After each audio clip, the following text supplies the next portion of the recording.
Donc, je vais vous présenter le cas d'un patient qui est âgé d'une soixantaine d'années et qui est venu une première fois à l'hôpital durant l'été 2020, envoyé par le médecin traitant aux urgences parce qu'il a présenté une altération de l'état général à domicile. Et donc, il n'y a pas d'antécédent médico-chirurgical, pas de traitement chronique. C'est un patient qui fume un paquet par jour et qui a eu tendance à boire dans le passé.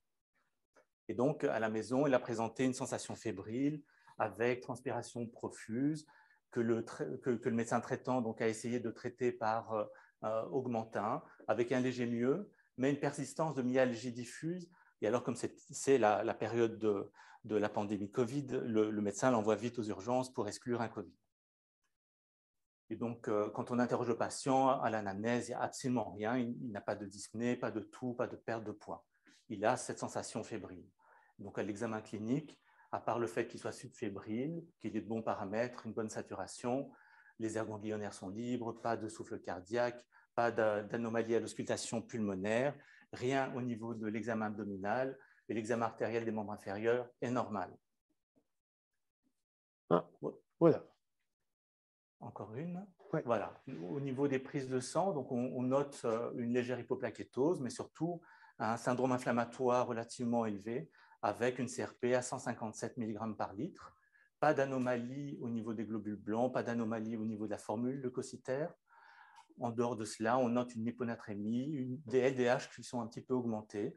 La gazométrie est normale, ainsi que l'examen qui font aux urgences concernant la PCR Covid à 2 reprises et l'examen d'urine. Et donc, dans un premier temps… Oui, une gazométrie normale, à part il hyperventile quand même de façon significative. Moi, je me méfie toujours des gazométries pareilles. Ça peut cacher de l'asthme, des embolies pulmonaires, une atteinte interstitielle. Parce que bon, s'il était simplement un petit peu ému, on sera attendu à avoir une PO2 qui soit quand même plus normale qu'elle ne l'est. Oui. Ben justement, c'est pour cette raison qu'on fait un scan thoracique. Ah. Et donc, le scanner thoracique ne montre pas de condensation pulmonaire, pas de lésions envers des polypes pouvant évoquer une pneumopathie Covid, pas d'anéopathie au niveau du médiastin. Et dans le cas de cet syndrome inflammatoire, alors que le scanner thoracique est normal, il décide de faire quelques coupes au niveau abdominal et on ne voit pas de pathologie intra-abdominale aiguë. Mais là, pour la première fois, on découvre un anévrisme de l'aorte abdominale qui, à ce moment-là, fait un diamètre de 37 mm. Ici. Voilà, avec un thrombus intramural. Donc, le patient est hospitalisé et présente de la pyrexie pendant quelques jours, malgré le fait qu'ils aient continué l'augmentin, cette fois en intraveineux. Donc, le patient bénéficie de cultures diverses, donc les MU qui étaient faits aux urgences, des hémocultures, il en a eu 4. Il y en avait une qui était positive pour un staph hominis, mais tout le reste est resté tout à fait stérile. Et malgré le fait donc, que l'augmentin a été prescrit, bien, le syndrome inflammatoire a persisté. Ils nous ont refait un scanner abdominal dans le cadre de l'hospitalisation parce que là, pour la première fois, apparaît une douleur abdominale chez lui. Et une douleur abdominale qui est située dans la région de la fosse iliaque droite. Alors, pour exclure probablement une appendicite, ils refont un scan qui ne montre toujours pas de pathologie infectieuse intra-abdominale, ne montre qu'une constipation assez importante et décrit l'anévrisme qui est en statu quo. Et donc, dans le cadre dans la foulée d'hospitalisation, le vasculaire arrive et précise bien qu'il n'y a pas d'indication d'opération dans l'urgence et qu'il propose de faire des contrôles échographiques tous les 6 mois. Et que pense l'infectiologue de tout ça, Jean? Que 150 de CRP, c'est quand même beaucoup. Que, évidemment, l'hémoculture, 1 sur 4 pour un staph hominis, ça n'a aucun intérêt. Moi, je suis quand même un peu surpris, c'est anecdotique, mais on lui a quand même fait 2 PCR Covid pour quelqu'un qui n'avait aucun symptôme Covid. C'est quand même surprenant. Avec un scanner normal, c'est quand même surprenant. Oui. Voilà. L'augmentin. On ne sait pas ce qu'on traite. Ouais. Donc, ça veut dire que soit le patient est vraiment moche et on fait un traitement empirique contre on ne sait pas quoi, ou alors on ne donne pas de l'augmentin qui risque de négativer des prélèvements éventuels. Je pense qu'ils ont voulu poursuivre le traitement qui avait été commencé par le médecin traitant. Oui. Ça, évidemment, c'est toujours le problème. Quand quelqu'un a commencé, on se dit est-ce qu'on arrête tout de suite ou bien, voilà. Oui, il avait eu quand même 2-3 jours et donc je pense qu'au niveau prélèvement, c'était quand même fichu. On n'aurait pas grand-chose de positif. Oui. Bon, enfin, dans ce cas-là, si le malade n'est pas inquiétant, moi, j'aurais eu tendance à stopper, quoi, en disant, voilà, wait and see, et puis voilà. Sinon, on perd du temps, évidemment, par rapport au prélèvement ultérieur. OK. Oui, attends. Les douleurs abdominales, c'est de type crampe ou c'est de type douleur? Enfin, on ne l'a pas eu à ce moment-là chez nous, mais c'est décrit comme quelque chose de simplement palpatoire, en fait. Palpatoire, OK. Ouais. OK. Pas d'autres remarques, questions? OK. Alors, ça se complique déjà un petit peu parce que le patient n'est pas facile à gérer et il exige même sa sortie exigée. Et donc, le médecin n'a pas le choix que de le laisser sortir avec un diagnostic de syndrome inflammatoire d'origine expliquée, avec constipation et anévrisme de l'aorte abdominale. Donc, le patient retourne à la maison, mais ne va pas rester longtemps là, parce que déjà 2 jours plus tard, il se représente à nouveau aux urgences pour cette fois un retour de la pyrexie. À ce moment-là, il ne prenait plus d'antibiotiques. Et donc, ce qui revient positif au niveau examen physique, c'est qu'il y a toujours cette douleur fossiliaque droite, et donc qui justifie alors, qui motive un nouveau scanner abdominal, qui reste toujours aussi négatif quant à la présence d'une appendicite, par exemple, et on note toujours l'anévrisme de l'aorte abdominale, qui, selon le protocole, est décrit comme identique à ce qui est décrit précédemment dans l'examen précédent. Le patient donc, présente une légère modification de ses paramètres de douleur, avec une douleur qui devient plus dans les régions lombaires. Et donc là intervient un rhumatologue qui demande tout un bilan, je pense, pour exclure une pathologie de type spondylodicite. Et donc d'abord, une scintigraphie osseuse est faite, ne montre rien de particulier. Et dans la foulée, ils font une résonance de colonne lombaire qui ne montre pas de lésion au niveau osseuse et en particularité pas d'odicite. Voici le scanner abdominal qui est fait au cours de cette deuxième hospitalisation. On note néanmoins, en voyant les clichés, en faisant les mesures, que le diamètre de cet anévrisme a un petit peu augmenté, puisqu'il était, je pense, de 37 mm lors de la première hospitalisation, que là, si on prend des mesures, on arrive à 42 mm. Et si on regarde bien, on se rend compte peut-être que, l'analyse est peut-être un peu biaisée par la suite, mais qu'on a l'impression qu'il y a quand même toute une réaction inflammatoire tout autour.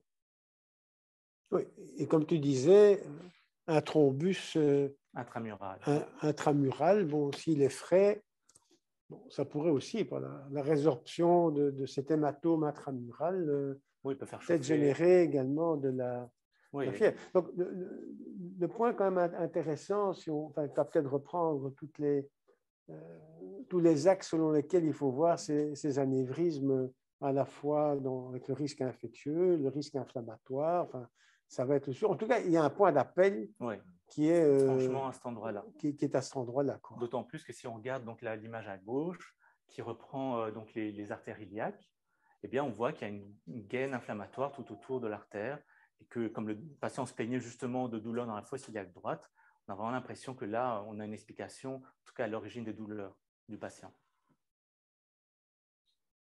Alors, il y a toute une flopée d'autres examens biologiques qui sont réalisés dans la foulée. Donc, au niveau biologique classique, on voit un syndrome inflammatoire qui persiste. On demande des dosages de FAN, ANCA, anti-CCP, HLA-B27 négatifs, des sérologies bactériennes qui sont toutes négatives, des sérologies virales négatives. On a un quantiféron qui est positif léger, donc signant une tuberculose latente. Et puis toutes les hémocultures, donc il y en a eu au moins une bonne dizaine, toutes ces hémocultures-là reviennent négatives, alors que le patient, là, à ce moment-là, en tout cas au début de l'hospitalisation, n'avait pas d'antibiotiques. Bon, maintenant, si Jean s'autorise à juste titre de critiquer de temps en temps, quand il faut, les traitements antibiotiques, je peux y aller de mon côté aussi pour l'immuno. Bon, alors, si on regarde FAN, donc FAN, on suspecte une connectivite. Est-ce qu'on suspecte une connectivite? La réponse est non. Les encas, il n'y a pas d'atteinte vasculitique des petits vaisseaux, il n'y a pas d'atteinte rénale, il n'y a pas d'atteinte pulmonaire, il n'y a pas d'atteinte ORL, pas d'encas. Anti-CCP, là, c'est vraiment spécifique pour une PR. Voilà, on ne doit pas demander les anti-CCP. Et la chez la B27, il se justifie dans des recherches de spondylarthropathie, plus maintenant qu'avant, d'ailleurs, ça vaudra la peine d'ailleurs de refaire peut-être un tour à un moment donné. Avant, la chez la B27 était vraiment considéré comme quelque chose de tout à fait non relevant, puisque non spécifique et pas sensible. En fait, maintenant, depuis les critères de New York, il y a intérêt à le demander avec un arbre algorithmique intéressant dans la spondylarthropathie. Enfin, on n'est pas dans ce contexte-là non plus. Donc voilà, je me souviens quand j'ai fait mon service militaire à l'hôpital militaire, puisque tous les examens un petit peu chers, c'est la défense qui devait le payer. Et donc, il fallait justifier chaque scanner, chaque prise de sang. Et je trouvais que d'un point de vue éducatif, c'était vraiment intéressant comme démarche. Quand on arrivera au fait que c'est les médecins qui demandent un examen, s'il n'est pas utile, c'est eux qui doivent le payer, je pense qu'on va restreindre les examens. Oui, mais en fait, sans s'en rendre compte, c'est déjà un petit peu le cas. À partir du moment où tu as tout essayé de forfaits et autres, nous, on ne pense pas à ça. Nous, enfin, ceux qui vont préciser ces examens, ne pensent pas au fait qu'en fait, quelque part, c'est la maison, c'est l'hôpital qui devra assumer cette charge. Oui. OK.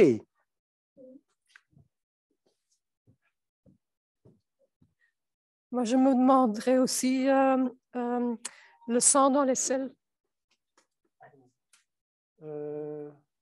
Ça coûte pas cher et c'est pour éviter, pour exclure qu'il y a une petite fiscule qui est en train de se développer, qui peut expliquer le syndrome inflammatoire avec l'anévrisme. OK, je pense qu'il faut rester prudent dans les complications de ces anévrismes, pourquoi pas. Oui, d'accord. OK. Autre chose comme examen suggéré pour ceux qui ne connaissent pas le cas, bien sûr. Oui. Je ne connais pas le cas, mais le quantiferon est positif. C'est un patient de quelle origine? Marocaine. Ah, OK. Oui. Donc, ça perd de sa signification. Oui. OK. Les examens, voilà. Au niveau du traitement, donc avec concertation infectiologue, il décide de commencer un traitement par ciproxine, donc 48 heures après le début de l'hospitalisation. Et puis c'est vrai que cliniquement, le patient, au niveau de tout ce qui est paramètres de température, et on voit ici au niveau de la CRP, on a l'impression qu'au début de l'hospitalisation, il a un syndrome inflammatoire quand même assez important. On a l'impression que depuis qu'ils ont mis en route les antibiotiques, on a une diminution légère, mais quand même présente de la CRP. Et parallèlement à ça, cliniquement, le patient, quand je regarde les paramètres qui sont signalés dans l'hospice, à part le premier jour ou le deuxième où il a été subfébrile, eh bien, il n'a plus chauffé par la suite de la mise en route de la traitement par ciproxine. Bien, on ne va pas reprendre la discussion de la semaine passée sur la causalité, mais on est souvent confronté à ce genre d'affaires-là. Donc, des affections qui évolueraient de façon spontanée sous un mode amélioration puis aggravation, un petit peu comme ça avait été le cas au début chez cet homme-là. Donc, ça pourrait être une coïncidence. Et l'autre élément que je trouve intéressant avec des molécules comme les quinolones ou les macrolides, c'est qu'il y a quand même des effets qui ne sont pas des effets strictement antibiotiques, quand même un petit effet immuno. Et donc, voilà. Donc, on peut avoir des effets qui ne sont pas strictement liés au pouvoir antibiotique de ce qu'on administre. Donc, ici, ce genre d'affaires reste troublante, encore une fois, dans une situation où on est avec un traitement empirique. Et donc, c'est toujours gênant de tirer les conclusions. Alors finalement, on arrive à l'examen qui généralement arrive à la fin, c'est le PET scan. Et donc, le PET scan est réalisé et démontre que l'anévrisme, en fait, présente un net hypermétabolisme au niveau de sa paroi et que cet hypermétabolisme va s'étendre au niveau de ses branches, au niveau notamment de l'artère iliaque commune droite. Et donc, quand on voit les conclusions donc, par par l'isotopiste, on ne peut être qu'assez assez stressé par rapport à l'évolution du patient, puisqu'on évoque un pattern typique d'un anévrisme de l'aorte qui serait en voie de rupture ou surinfecté. Et c'est cet examen-là qui a motivé que les choses s'accélèrent pour le patient dans les jours qui suivent. Et donc, on voit ici l'hypercaptation. Donc, c'est vrai qu'on voit qu'il y a un hypermétabolisme. Il faut se rappeler que, surtout chez les vieilles personnes, on pourrait avoir naturellement un hypermétabolisme au niveau des parois artérielles du fait de l'athérosclérose, mais le patient, s'il me rappelle bien, avait aux alentours des 65 ans. OK. Et donc, ici, quand on voit le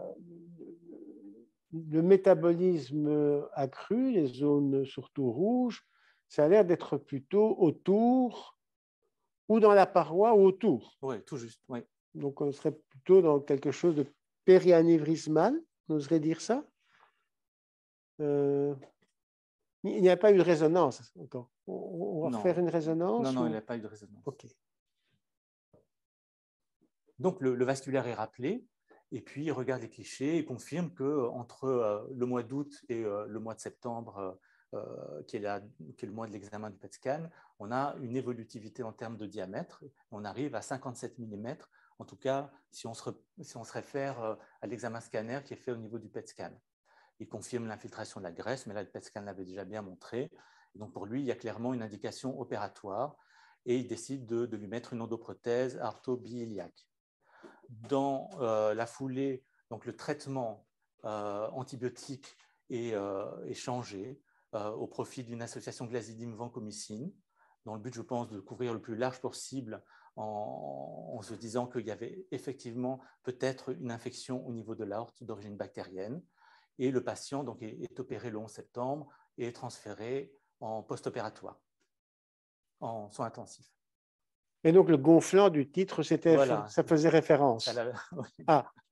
Il y a une question. Il y a une question? Alors, on peut donner le micro à la question. Ah, on posait la question des dédimères. Ils étaient toujours positifs, mais je ne pense pas que ça puisse représenter... Non, avec un syndrome inflammatoire à ce niveau-là, les dédimères... À moins d'avoir des dédimères vraiment monstrueusement élevés. Donc, après les soins intensifs, on le transfère donc, le 13 septembre, il est opéré le 11, il est transféré le 13 aux soins intensifs. Et donc, comme on le considère encore comme un anévrisme infecté, il va rester sous le glazidime et la vancomycine. Et puis, il y a une discussion qui est faite avec les infectiologues en revoyant tous les prélèvements qui sont faits. Donc, le patient doit avoir au moins une bonne quinzaine d'hémocultures de fait, des émus à droite à gauche. Et finalement, à part le ministre qui a poussé à la première hospite, on n'a jamais rien trouvé, alors qu'il y a eu des périodes clairement où le patient n'avait pas d'antibiotiques et qui auraient pu être des fenêtres thérapeutiques tout à fait valables. Et donc, il y a discussion avec les infectiologues qui décident de ne plus considérer cette aortite comme une aortite infectieuse et décident d'arrêter les antibiotiques. Jean, par rapport au... Bon, quand on l'a opéré, on lui a mis une endoprothèse. Oui. Donc, on n'a pas eu la possibilité de faire de prélèvement. Oui, tout à fait. Là, disons, on reste un petit peu accueilli par rapport à ça. Le PET scan, l'inflammation de l'aorte montait jusqu'où? Ça restait au niveau de l'aorte infrarénale. Et puis, ça se prolongeait au niveau de l'artère iliaque. Et puis, ça s'arrêtait. Et donc, on voit sur ce graphe qu'effectivement, il y avait un début de diminution de la CRP au début du mois de septembre, qui se confirme même après l'arrêt des antibiotiques. Et donc, le patient, finalement, il ressort avec une aorte prosthétique et sans traitement. Bien. Mais voilà, c'est terminé. Terminé? Voilà. Mais voilà, merci. Où sont les sandwichs? OK. Bon, je voulais faire un petit détour vers l'aortite infectieuse pour essayer de bien démontrer que finalement, c'était une bonne idée d'arrêter le traitement. Parce que d'abord, c'est une pathologie qui est rare, sévère, et qui est vrai est une urgence parce que ça peut mener dans les cas extrêmes à une rupture de l'aorte ou à d'autres complications comme des ruptures au niveau des valves aortiques quand c'est l'aorte thoracique qui est entreprise, et qu'il existe différentes manières de s'infecter son aorte, et donc d'abord par des infections à dissémination hématogène comme les endocardites, et là les bactéries infiltrent la paroi par les vasorum, ou alors une infection locale à partir d'un ganglion, un foyer infectieux comme une pneumonie par exemple. Et puis la chirurgie endovasculaire a été aussi une source de complications sous forme d'aortite infectieuse. Et les prothèses peuvent s'infecter, c'est relativement rare, jusqu'à 3%. Mais quand ça s'infecte, la mortalité post-opératoire est significativement augmentée jusqu'à 60%, avec un taux d'amputation in fine de 10 à 40%. Bon, comme la sémiologie, c'est toujours intéressant. Je me souviens de quelques cas, on avait revu ça, mais il y a quelques années, dans des anévrismes de l'aorte abdominale infectée, qui peut se présenter sous une forme très, très chronique. Une des manifestations peut être une périostite, et donc de retrouver comme un syndrome de Pierre-Bamberger au niveau des membres inférieurs. Donc, si on a ça dans ce genre de situation, il faut penser à des problèmes d'anévrisme éventuellement affectés. Et donc, les germes qui peuvent être responsables sont assez variables. Il y a des grammes positifs, des grammes négatifs, on a aussi des virus et des champignons. Et dans le cadre d'aortite bactérienne, on considère que les hémocultures devraient normalement être positives, puisque entre 50 et 80%, celles-ci sont retrouvées positives dans les différentes revues. Les grands tours, c'est intéressant parce qu'on apprend tous les jours. Donc moi ici, j'apprends qu'on pourra avoir des différents virus qui peuvent être associés aux aortites. J'avais l'occasion de revoir ça à propos d'un cas, effectivement, un cas où il y avait une suspicion de zoster qui revenait. Donc j'avais regardé ça avec curiosité. Mais donc, voilà, donc plusieurs virus peuvent être impliqués. Alors quand il y a des virus qui sont bien impliqués, je me méfie quand même parce que, bon, quand vous voyez virus B, virus C, on sait que c'est des virus qui peuvent induire des réponses immunes avec des vasculites. Et donc, ce n'est pas nécessairement le virus lui-même qu'on va retrouver au niveau de l'anévrisme. Ça peut être une réaction, plutôt une réaction immune à distance provoquée par le virus. Voilà. Donc, ça, c'est plus tard. OK.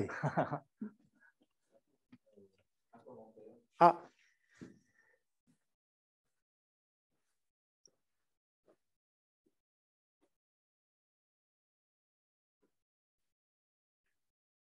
Alors, Christophe, quel commentaire? C'est pas fini, hein. Il faut l'absence d'agents infectieux, sévérité syndrome inflammatoire, absence d'HTA pourraient être des arguments pour que le patient présente une périaortite inflammatoire.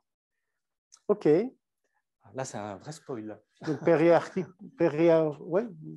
périaortite inflammatoire, hein, décrite par Ormond il y a pas mal d'années, qu'on appelait ça encore une fibrose rétropéritonéale idiopathique. 1905. OK. Mais si tu as un thrombus, ici on a l'image d'un anévrisme clair. Pardon, ici on a vraiment l'image d'un anévrisme avec un thrombus dedans. Donc l'imagerie est quand même différente de la périaortite. Hein. Oui. Il n'y a pas que de la périaortite, en tout cas. Il y a un thrombus. Hein. Oui. Oui. Mais vous allez voir que l'un et l'autre peuvent être présents en même temps. Dans l'hypothèse d'une infection bactérienne, est-ce qu'on a recherché un éventuel port d'entrée? On s'est posé la question d'une éventuelle port d'entrée. Non, pas spécialement. Non. Éventuellement, il a eu un scan thoracique. Oui, parfois des polypes coliques aussi, qui veulent des bactériémies dans l'endocardique. Non, il n'y a pas eu d'écoqueur, il n'y a pas eu de colo. OK. C'est un patient marocain qui, au début de l'exposé, tu as dit qu'il a une altération d'état général avec transpiration profuse et qu'il y a les quantiferons positifs. Est-ce que ça ne peut pas être aussi une mycobactérie qui peut être d'origine pulmonaire ou abdominale en tout cas, déjà, possible et que les antibiotiques ne marchent pas, les hémocultures sont négatifs, donc ça ne peut pas être un mycobactérie. Et le quantiferon est vraiment très légèrement positif. Donc, c'est pas vraiment... En plus, une périaortite tuberculeuse, j'imagine si on va sur PubMed, on trouvera peut-être quelque chose, mais enfin, c'est quand même pas l'agent infectieux. Mais ça fait partie, on le voit sur le tableau que j'ai montré, ça fait partie des germes possibles. Mais il n'y avait pas À mon avis, il y aurait un foyer abdominal ganglionnaire ou autre qui aurait par proximité donné l'aortite, mais qu'on n'a pas retrouvé, qu'on aurait dû retrouver au PET scan. Et donc le traitement, c'est une urgence thérapeutique. On tape large au début parce qu'il y a des grammes positifs, des grammes négatifs, et puis en fonction des hémocultures qui reviennent d'habitude positives, on peut affiner le spectre. Et que la durée de traitement peut varier. Généralement, en moyenne, c'est 6 à 12 semaines, mais dans certains cas, ils sont traités pendant 6 à 12 mois. Et puis parallèlement, on traite les complications comme les ruptures de valve aortique, mais toujours en essayant de postposer le geste chirurgical le plus tard possible pour essayer, grâce aux antibiotiques, d'éteindre un peu l'incendie.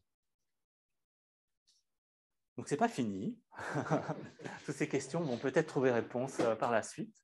Et donc, le patient, après sa sortie, il continue à présenter cette douleur inguinale qui le gêne, qui est vraiment gonflante pour lui. Et donc, cette fois, il n'y a pas vraiment de fièvre ou de frisson. Il passe aux urgences. L'examen physique est tout à fait aspécifique. Et dans la prise de sang, on voit que le syndrome inflammatoire continue doucement à diminuer. Donc, le patient est rassuré et on le fait rentrer à la maison.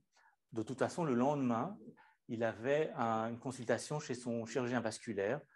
Et c'est vrai qu'il continue à se plaindre de sa douleur, mais cliniquement, la douleur n'est pas liée à une complication au niveau de la ponction post-opératoire. L'échographie ne montre qu'un petit anévrisme, un petit hématome, pas de masse ou d'anévrisme. Et puis, le patient reste chez lui pendant une dizaine de jours, et puis là, il revient aux urgences parce que là, ça ne va plus. Il en a marre de cette douleur. La douleur reste toujours située en région inguinale. Il ne fait toujours pas de fièvre. Et l'examen clinique, en voyant l'examen fait aux urgences, il n'y a absolument pas de point d'appel. Même à la palpation abdominale, le patient ne se plaint pas spécialement. Mais par contre, on voit à la prise de sang que le syndrome inflammatoire, lui, est bien de retour, avec une CRP qui est remontée à 182. Donc, un scanner est réalisé de nouveau. Donc, on voit la prothèse qui est bien en place. Il n'y a pas de complications en termes de prothèse endovasculaire. L'anévrisme est là, mais on voit que nous avons cette gange inflammatoire qui entoure la paroi de l'anévrisme et qui se prolonge au niveau de l'artère iliaque. C'est ici qu'on voit les coupes que tu nous annonçais tout à l'heure, c'était lors de cette hospitalisation-là, où on voit effectivement que ça se poursuit vers les artères iliaques. En tout cas à la droite, de façon asymétrique. Ouais. Du côté de sa douleur. Voilà, tout à fait. Donc ça colle avec les plaintes. Et donc on le réadmet en médecine interne. Donc puisqu'on s'est résolu à exclure cette aortite infectieuse, on ne le met pas sous antibiotiques, mais on va commencer à le recultiver de façon multiple avec des hémocultures qui seront mis en incubation. Au niveau de l'examen physique, donc le patient, il a de bons paramètres, mais il est vraiment très, très affaibli. Il est maigre, il est très irritable. Donc au début, c'est un patient qui reste dans son lit, qui n'est pas vraiment collaborant, normocoloré, hydraté. Il n'y a rien au niveau de la bouche, donc il n'y a pas d'aphte bucco parce que voilà, on pense à un B7. Les artères temporales ne sont pas sensibles. Toutes les aires ganglionnaires ne montrent pas d'augmentation de volume des ganglions. Au niveau de l'auscultation cardiaque, il n'y a pas de souffle. Au niveau pulmonaire, c'est normal. Et c'est vrai qu'il y a une discordance entre le fait qu'il se plaigne de cette douleur et le fait qu'en appuyant sur son ventre, on n'avait pas spécialement de douleur. Au niveau de l'examen artériel, il n'y a pas de lésion suspecte d'embole septique. Les pouls sont bien symétriques, y compris au niveau des membres supérieurs. Alors, oui, au niveau biologique, on complète certaines petites analyses avec des IgG4, on redose les FAN, les ANCA, tout ça est normal. On n'a jamais de leucocytose importante, mais on a un syndrome inflammatoire majeur avec une VS à 114 et une CRP à 170. Et tous les examens qui sont réalisés, EMU, EMOC, tout ça est négatif. Et donc, le patient ne se laisse pas vraiment beaucoup faire. Donc, on ne va pas lui proposer de faire une biopsie d'artère temporale, on ne va pas aller lui proposer d'autres choses. On va aller droit au but, je pense, parce que on va court-circuiter les examens qu'on avait fait au début. On va aller à l'examen qui va montrer les choses vraiment intéressantes. C'est la première fois que tu nous montrais les IgG4. Moi, je m'attendais à les voir élevés. Je dis, bon, voilà, on a la solution, mais elles sont normales. Non, elles sont normales. Et donc, on va directement au PET scan. Et là, le PET scan montre que l'inflammation ne fait qu'augmenter. Donc, on a une augmentation de l'hypermétabolisme, on a une augmentation des zones inflammatoires qui deviennent confluentes et qui viennent se mettre en contact de L3 L4. Et on a cette fusion de cette gange inflammatoire au niveau de l'artère iliaque droite. Et là, le protocole reste toujours infection manifeste et active. Mais les infections, on en a exclu avec tous les prélèvements dont le patient a bénéficié. Donc, on se dit, si ce n'est pas infectieux et que c'est inflammatoire, on va traiter l'inflammation. Et on a commencé un traitement à base de Medrol, 32 mg. Et là, miracle, le patient a vu une rapide diminution de ses douleurs. On a retrouvé un patient quand même plus souriant, qui sortait de son lit, qui marchait, nette amélioration de l'humeur. Et je crois que c'est une réponse très satisfaisante, mais je ne crois pas qu'elle répond à la définition du miracle, Christophe. Attendez de voir la suite. Et l'euphorie est un effet secondaire de la corticothérapie. Voilà.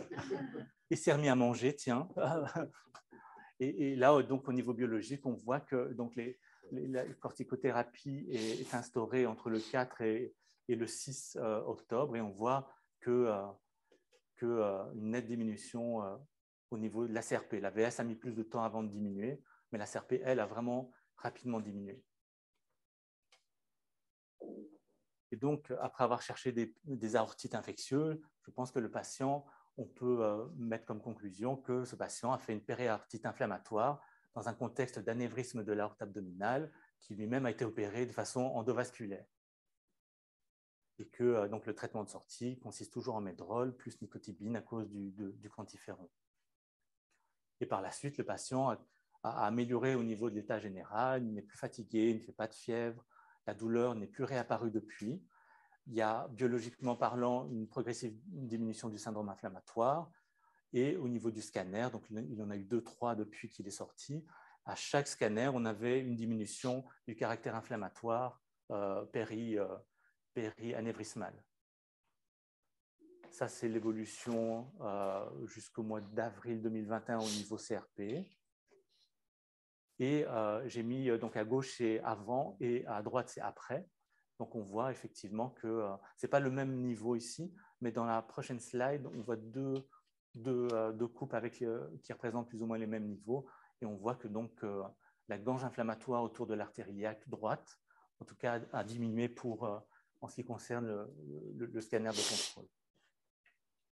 Et ces douleurs aussi? Ah oui, fini. Donc, si ce n'était pas infectieux, c'est non infectieux. Mais bon, le problème, est-ce que c'est aortite ou périaortite? Donc, je revois un petit peu l'ensemble et après, on pourra discuter, si vous voulez, pour voir un peu ce que vous en pensez. Et donc, les aortites, si elles ne sont pas infectieuses, elles sont inflammatoires, soit de façon isolée, donc une aortite idiopathique, soit se retrouvent dans le cadre de pathologies chroniques, vasculite, maladie de système, qui peuvent avoir une entreprise de l'aorte secondaire.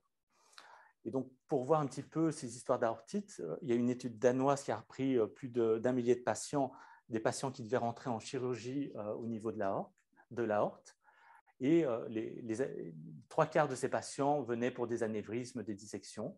Et les aortites, au sens large du terme, représentaient à peu près 6% de leur patientèle, dont les 3/4 étaient des aortites idiopathiques.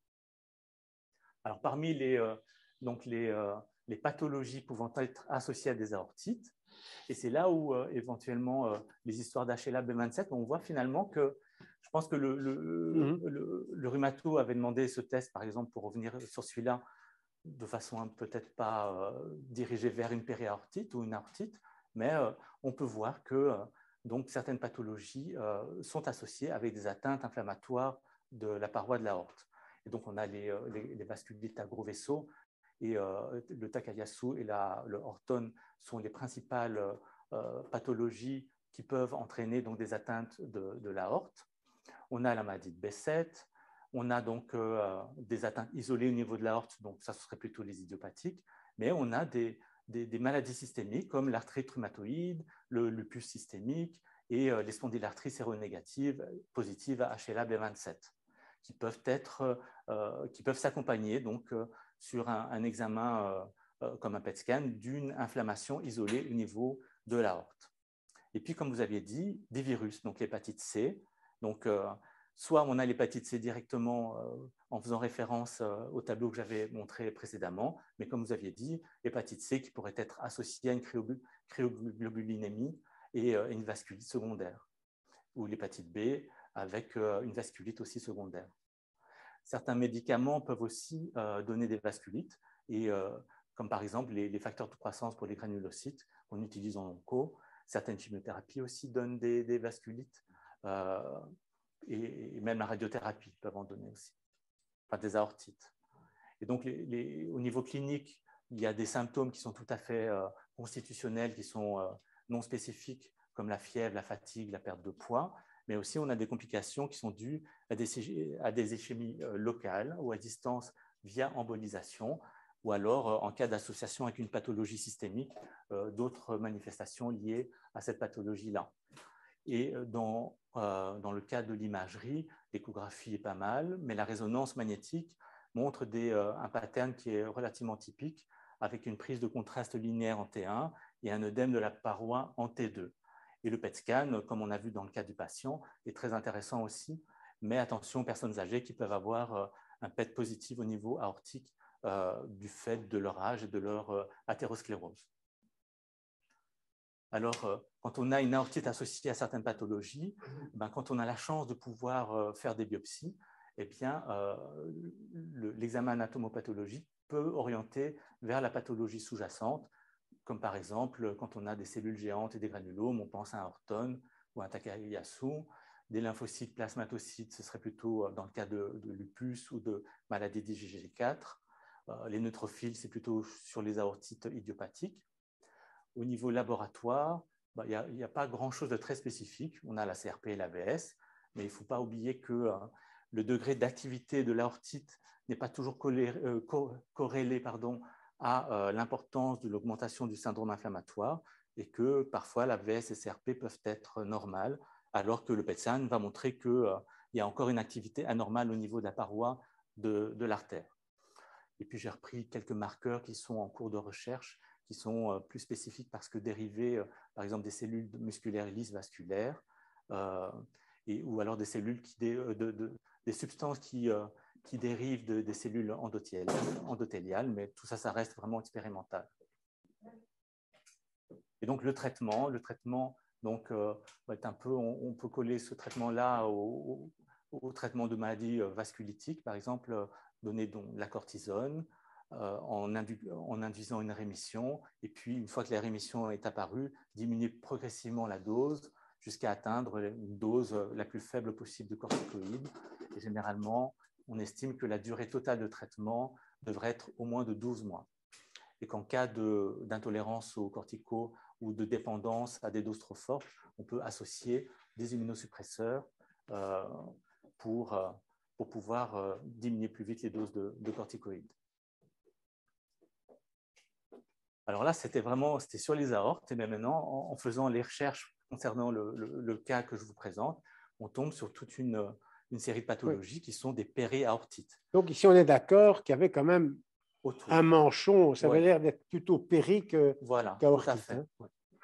Et donc, justement, la périaortite chronique, ça va englober plusieurs pathologies qui finalement ont le même mécanisme pathogénique, c'est-à-dire une accumulation de tissus inflammatoires, de tissus fibreux, et avec parfois une composante inflammatoire qui va se développer dans le rétropéritoine et englober les structures qui sont adjacentes.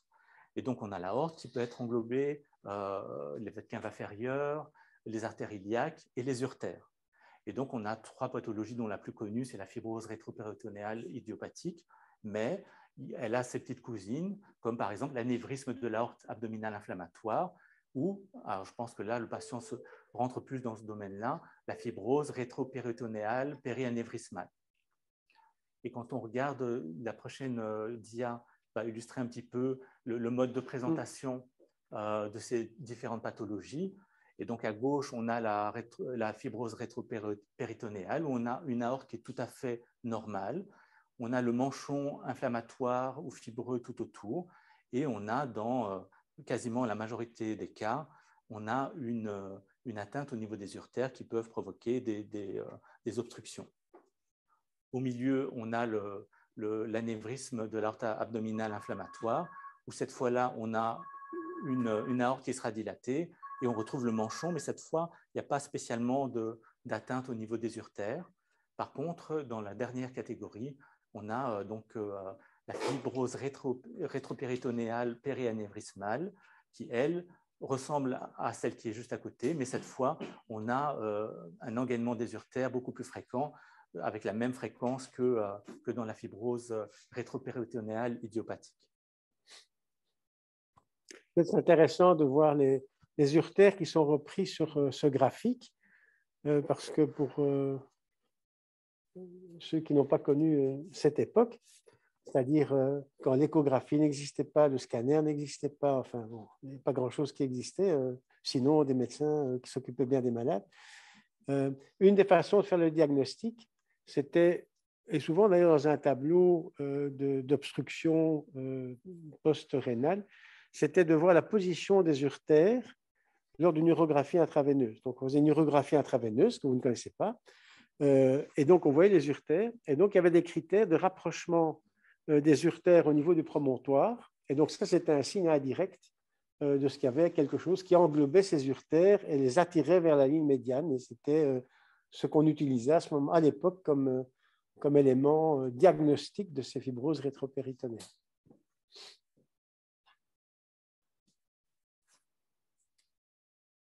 Et donc, oui, donc je reprends plus spécifiquement peut-être la fibrose rétropéritonéale par rapport aux deux autres. Et donc, on a les 2 tiers qui sont idiopathiques, mais on a un tiers qui peuvent être secondaires à des pathologies, que ce soit des pathologies malignes, hématologiques ou cancer solide, des pathologies infectieuses comme la tuberculose, la maladie des IgG4, et puis toute une série de médicaments qui peuvent donner une réaction fibro-inflammatoire au niveau du péritoine.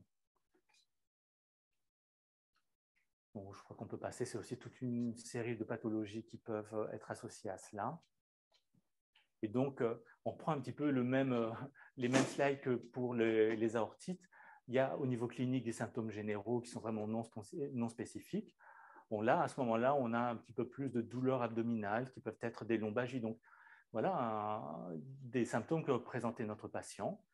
Et puis, en cas d'atteinte plus sévère, ça peut aller jusqu'à des œdèmes des membres inférieurs, des thromboses veineuses profondes, ou même des patients qui peuvent présenter une claudication intermittente. Mais la chose qui se répète le plus dans ce cadre-là, c'est l'atteinte des uretères, qui peut atteindre jusqu'à 100%, et qui peut être bilatérale à 50%. Et cette fois, on peut très bien imaginer que les patients peuvent entrer en oligurie, en anurie. Et donc, dans la prise en charge de ces pathologies-là, on pense d'abord aux reins, et puis après, on sauve d'abord les reins, et puis après, on essaie de traiter la pathologie initiale qui est la fibrose. Le diagnostic, donc, il n'y a pas vraiment de diagnostic spécifique au niveau biologique. L'insuffisance rénale, là, doit faire penser à une atteinte bilatérale au niveau des uretères. Et quand on a la chance d'avoir des biopsies, on voit c'est un mélange de collagène, de fibroblastes, et avec des infiltrats inflammatoires dont l'importance est plus ou moins marquée, ce qui peut expliquer que chez certaines personnes chez qui on va commencer par exemple de la cortisone, on ait une pathologie qui reste très réfractaire, probablement parce que la composante fibroblastique et collagénique est plus importante et qu'à ce moment-là, il y a peut-être d'autres options à prendre. Pour voir certaines images, on voit donc des pathologies péri-aortiques et dans l'image du haut, on voit qu'il y a une dilatation unilatérale au niveau des cavités rénales. Et une fois de plus, le PET scan est un outil très intéressant pour le diagnostic et pour voir un peu l'extension. Par exemple, chez ce patient-là, il y a aussi une atteinte au niveau de la crosse de l'aorte. Et donc, comme j'ai dit, l'urgence, c'est lever l'obstacle urinaire s'il est présent, soit par des néphrostomies, soit par des sondes en double J. Et puis, on peut commencer un traitement médical qui, la plupart du temps, sera des corticoïdes en monothérapie. c'est ce qui est utilisé le plus fréquemment. Il y a quelques cas rapportés d'association d'emblée avec de l'Imuran, avec du méthotrexate ou du Celcet. Généralement, c'est la corticothérapie en monothérapie qui est commencée dans un premier temps.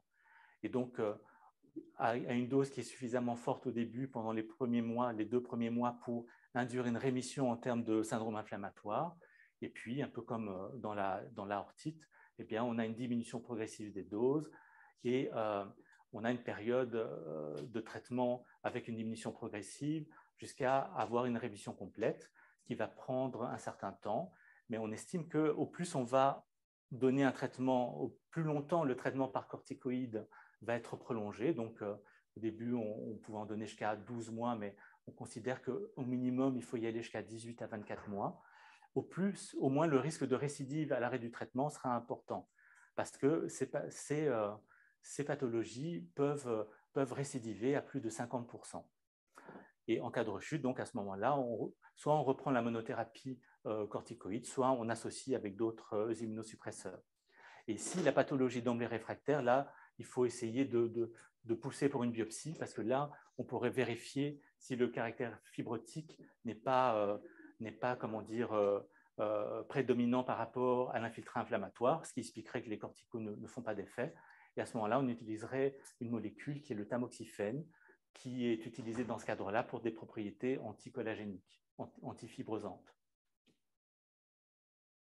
Et donc, les gens généralement répondent super bien au début du traitement, jusqu'à 100% de réponse. Jusqu'au quart des patients vont faire une rechute sous traitement. Mais ce qui est important, c'est que les patients, une fois que le traitement est fini, il y en a 50% qui peuvent récidiver, donc bien surveiller. Et ça va être dépendant de la durée de la corticothérapie initiale. Et dans le suivi des patients, on conseille de surveiller la AVS, la CRP, mais que le PET scan serait très intéressant à refaire parce qu'il pourrait être prédictif d'une rechute. Et on considère que le risque de récidive, en tout cas, est important si le PET scan va rester à 6 mois positif.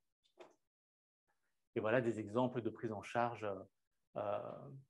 concernant ces pathologies. Et ça commence toujours par sauver les reins en cas d'atteinte au niveau uni ou bilatéral. Je pense que j'ai un autre tableau comme ça. Donc, qui est un petit peu plus complet parce que dans les cas de fibrose secondaire à certains cancers ou certains médicaments, on traite la cause initiale et que la pathologie peut être résolutive comme ça.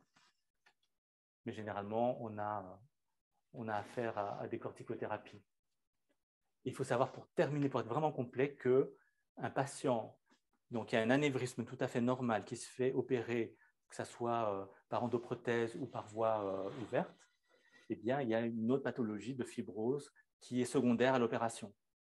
Et que, par exemple, on a une patiente qui était en salle et qui avait une hydronéphrose d'un côté. Il n'y avait pas d'inflammation péri-aortique, donc ce n'est pas une péri-aortite, c'était vraiment une atteinte au niveau des urtères. Donc, si on n'avait pas avant l'opération, ça peut très bien se développer après. OK. Bien, merci Christophe pour ce survol exhaustif. Attends, on va arrêter de partager. Voilà. Bien. Est-ce qu'il y a des commentaires? C'est les 2 précédents. C'était les 2 précédents. Bien. Autre question, commentaire. Alors, attends. Je voulais savoir si finalement on a définitivement exclu l'Orton, comme il était de meilleure humeur, est-ce qu'on a fait une échographie temporale? Oui, c'est vrai qu'en théorie, ça aurait été vraiment. Parce que ça reste compatible avec un Orton. C'est vrai que je pense que ça aurait été aussi intéressant que doser des IgG4 ou autres, bien que on serait attendu à avoir une atteinte peut-être plus de l'aorte thoracique. Mais le patient a été assez compliqué à gérer au début et je sentais qu'il fallait limiter à l'essentiel. Mais ça aurait été intéressant, c'est clair.